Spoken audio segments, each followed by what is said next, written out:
ଖୋଡି ଖୋଡି ଆମ ନୂଆ ଭାଉଜ କୁଆଡେ ଗଲେ? କଣ ଆଉ କହିବି ତ ନୂଆ ଭାଉଜ କଥା। ଦେଖିଲୁ ଦିନ ଆସି କେଇଟା ବେଳ ହେଲେ ମୁଁ ଦେଖିଲୁ ଭାତ ବସି ମାରାଣୀ କହିବି ତ ନିଦ ଭାଙ୍ଗି ଭଗବାନ ଡେରି ହେଇଗଲାଣି। ଖୋଡି ଖୋଡି ଦେଖା ହେବା ନୂଆ ଭାଉଜ ଆଇଲଣି।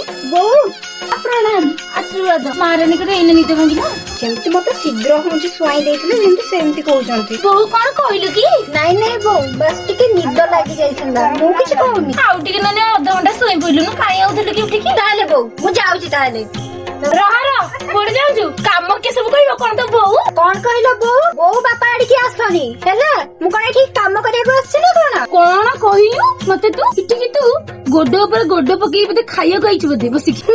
ଯେମିତି ତମ ପୁଅ ତ ଅମ୍ବାନୀ ଘରେ ଚାକିରି କରିଛନ୍ତି ମତେ ଖାଲି ବସେଇ ଖୁଆଇବେ। ଆଚ୍ଛା ତୁ କଣ କହିଲୁ? ତାହେଲେ ତୁ କଣ ଦେଖିକି ମୋ ଘରକୁ ଆଇଥିଲୁ କହିଲୁ? ତମରି ପୁଅ କଥାରେ ନା ମୋ ଘର ଛାଡିକି ଆସିଲି ହେଲା। ନହେଲେ ମୋ ବାପା କେତେ ଭଲ ଭଲ ଚାକିରିଆ ଦେଖିଥିଲା ମୋ ପାଇଁ। ତମରି ପୁଅ ପାଇଁ ମୁଁ ଫସିଗଲି ଏ ଘରେ। ମା ଲୋ ମା ଆଜିକାଲି ବୋହୁକୁ କଥା କହି ହଉନି।